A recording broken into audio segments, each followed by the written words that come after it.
Samedi saint, il y a eu une ostension extraordinaire du linceul de Turin ou Saint-Suaire, qui est un tissu unique au monde dont je voudrais te parler juste après la fête de Pâques. C'est un drap de 4,40 m de long, fabriqué dans l'Antiquité, dans un pays méditerranéen à la façon juive, et qui porte l'image en négatif à peine visible d'un homme sémitique d'une trentaine d'années, enveloppé dedans, donc face avant et face arrière.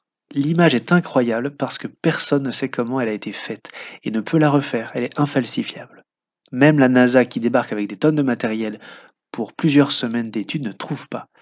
On pense à un rayonnement nucléaire émis par le corps parce que la fibre est brûlée uniquement en surface, de façon à donner une image en 3D du corps.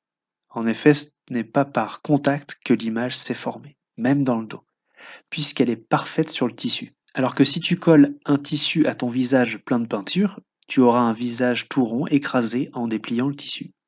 D'ailleurs, tu sais qu'en arrachant un pansement sur une plaie, bon, ça fait mal, mais aussi ça se voit sur le sang coagulé. Dans le cas de ce grand pansement, pas de traces d'arrachement. C'est comme si le corps était passé au travers. Le linceul révèle une foule de choses sur ce corps qu'il a contenu durant une quarantaine d'heures. On dénombre plus de 100 coups de fouet.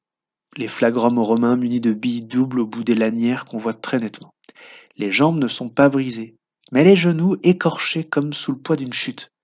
Le nez a reçu un coup, la barbe a été en partie arrachée, il a porté quelque chose de très lourd, beaucoup de sang a coulé du côté ainsi qu'au front et sur les pieds et les poignets dont les pouces sont repliés, comme pour tous les crucifiés avec des clous, comme par hasard.